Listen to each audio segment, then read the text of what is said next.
All right, let's take a look at RFQs, request for quotes. So we're at my dashboard, my to-do list. I'm signed on just as Tim LeVictor. But notice I have a personal tab. Here are my to-do lists for me specifically, but I'm also part of the procurement group.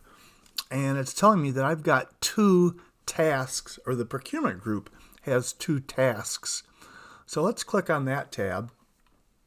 And here's the requisition that we did in the last session. And it's been approved. So as part of the procurement group, I'm going to take a look at it. And here's, the notes history. Here's what's been done so far. And here's what we need. We need a dozen thermostats. So I need to get quotes on these. It's a small enough purchase. Big enough I need quotes. Small enough to don't have to do an RFP. So I want to send out a request for quote to a couple of vendors. So right from the requisition, I can go down here to copy to, and I can create a request for quote from this requisition. So I'll go ahead and click on that. And here's a new quotation request. So we can do this a couple of different ways. We can send a single RFQ out to multiple vendors. So I'm going to do one to ACE. And I could add vendors onto this and send them the same thing. Or I can do them independently. And I think for this one, I'm going to go ahead and do it independently.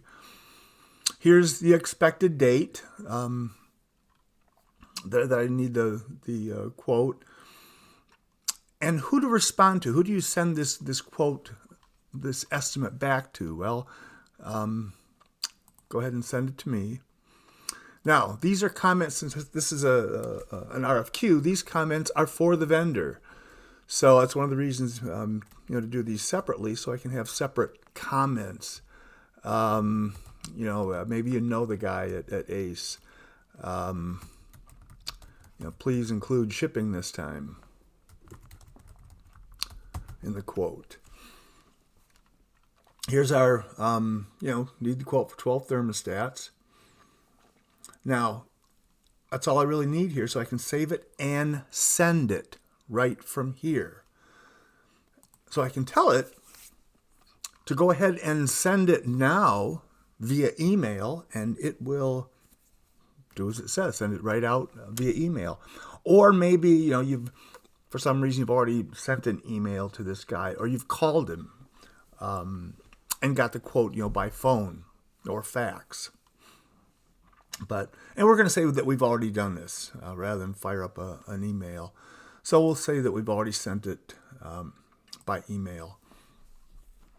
And we're back to the requisition.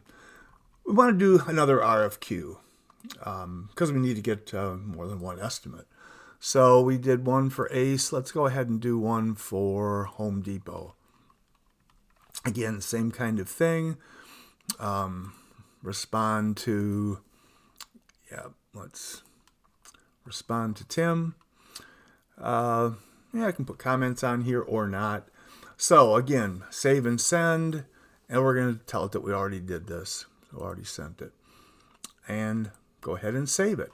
That's how simple it is to do RFQs, requests for quotes, especially right from a requisition. We certainly could have created this from scratch as well, right? But we had the requisition, so boom, just copy it and create the RFQ from that.